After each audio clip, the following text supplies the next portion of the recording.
Bonjour à tous et bienvenue sur la chaîne YouTube Thermovivi. J'espère que vous allez bien et que toute cette semaine vous avez bichonné votre levain. On se retrouve aujourd'hui pour réaliser une nouvelle recette et une recette de pain cocotte avec ou sans graines de céréales, mais par contre elle va être réalisée dans les règles de l'art puisqu'on va utiliser différentes techniques de boulangerie comme l'autolyse, le pointage, les différents rabats et surtout beaucoup de patience et d'amour pour réaliser un pain au levain avec la recette que j'ai publiée la semaine dernière. Si vous ne l'avez pas vue, elle est juste là.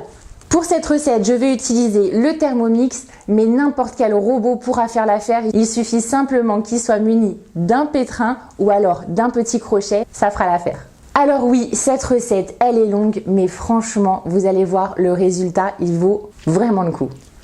Ça vous branche? Allez, on y va!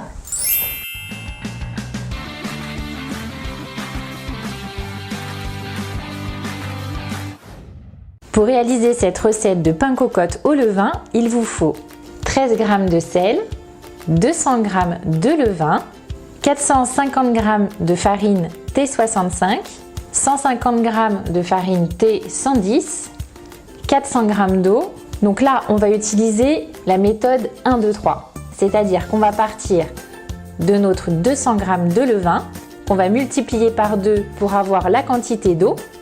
C'est pour ça qu'on a bien 400 g. Et on va multiplier par 3 pour avoir la quantité totale de farine, c'est-à-dire 600 g, puisqu'on a 450 g et 150 g. On va commencer par verser 400 g d'eau dans le bol du Thermomix. Si vous n'avez pas de Thermomix, n'hésitez pas à utiliser n'importe quel robot pâtissier. Et ensuite, on va déposer la farine. Donc là, j'ai 150 g de farine T110. Et je vais ajouter 450 g de farine T65.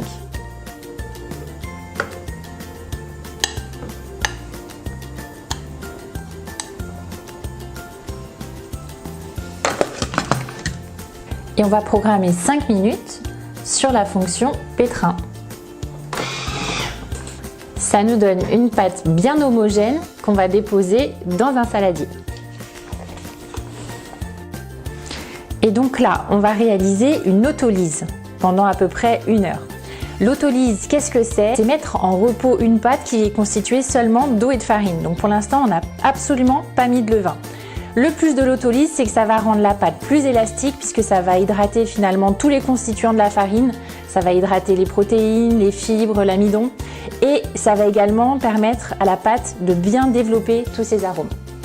Donc je dépose un torchon bien propre sur mon saladier et je vais laisser reposer à peu près 1 heure à température ambiante. Au bout d'1 heure, je vais déposer 200 g de levain dans le bol du Thermomix et je vais y déposer ma préparation qui a bien reposé ainsi que les 13 g de sel. On referme. Et on programme 5 minutes de pétrissage. Ma préparation est prête, je vais la déposer dans mon saladier de tout à l'heure. On va laisser reposer la pâte pendant 2 heures. Enfin reposer, c'est vite dit puisque toutes les demi-heures, on va venir l'embêter, on va venir lui faire des rabats. Donc pour le moment, température ambiante pendant 30 minutes. Sur un plan de travail légèrement fariné, on va y déposer la pâte qui a un tout petit peu poussé. Faut pas s'inquiéter, hein, c'est pas comme d'habitude, elle n'a pas doublé de volume cette fois-ci. Et donc on va commencer à la rabattre. Donc pour ça, on va former grossièrement un rectangle en tirant sur les côtés. N'hésitez pas à vous fariner les mains si la pâte elle colle un petit peu trop. Et on va rabattre la moitié de la pâte jusqu'au centre. On refait exactement la même chose sur le côté, de l'autre côté et en haut.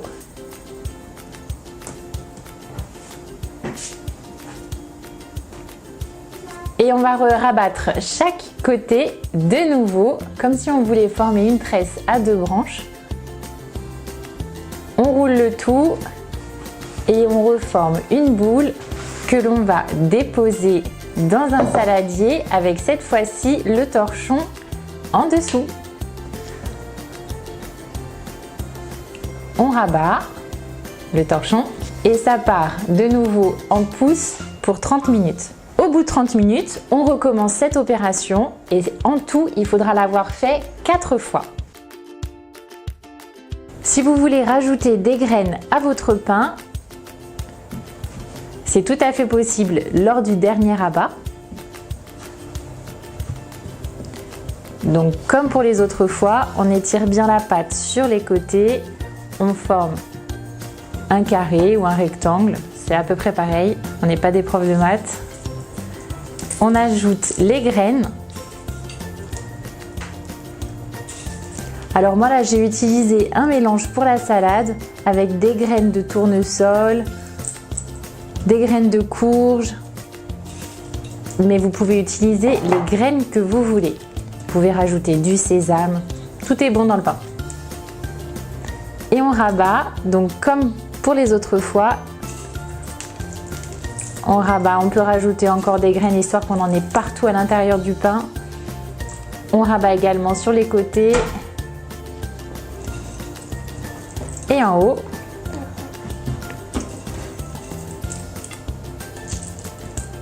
On retresse grossièrement pour bien refermer.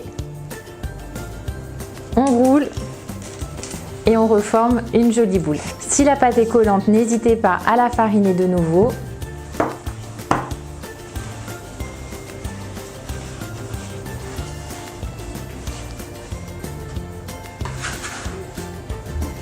Et ce pain, on le redépose dans notre saladier avec le torchon. On referme. Et cette fois-ci, on va le laisser reposer toute une nuit dans une pièce fraîche, entre 15 et 20 degrés, c'est parfait. Le lendemain, lorsque vous allez récupérer votre pâte, vous allez voir qu'elle a bien poussé. Donc maintenant, on va pouvoir la façonner légèrement en farinant votre plan de travail et on va y déposer la pâte délicatement. Pour éviter qu'elle colle, on va saupoudrer un petit peu de farine et vraiment avec beaucoup de délicatesse, vous allez pouvoir lui donner la forme que vous voulez. Dans une cocotte, avec un petit peu de papier cuisson au fond pour pas que ça accroche, on dépose délicatement le pain. Et pour lui donner une jolie croûte bien dorée, à l'aide d'un pinceau, on va déposer de l'eau sur toute la surface. Pour le rendre encore plus joli, on va saupoudrer le pain avec un petit peu de farine. On va bien répartir en caressant doucement la pâte. On va grigner le pain. Alors moi j'utilise une petite grignette, mais vous pouvez utiliser une lame de rasoir ou alors un bon couteau. Faites le dessin que vous avez envie. Vous allez voir finalement c'est assez facile de s'exprimer sur le pain. C'est très satisfaisant. On referme le couvercle de la cocotte et ça part pour 55 minutes avec un départ dans un four froid qu'on va programmer à 250 degrés. À la fin de la cuisson, si vous voulez un pain bien doré, je vous conseille d'ouvrir le couvercle et de poursuivre la cuisson encore 5 minutes. Ça vous permettra d'avoir une croûte bien croustillante. On va le laisser refroidir. Je vais vous en découper une tranche.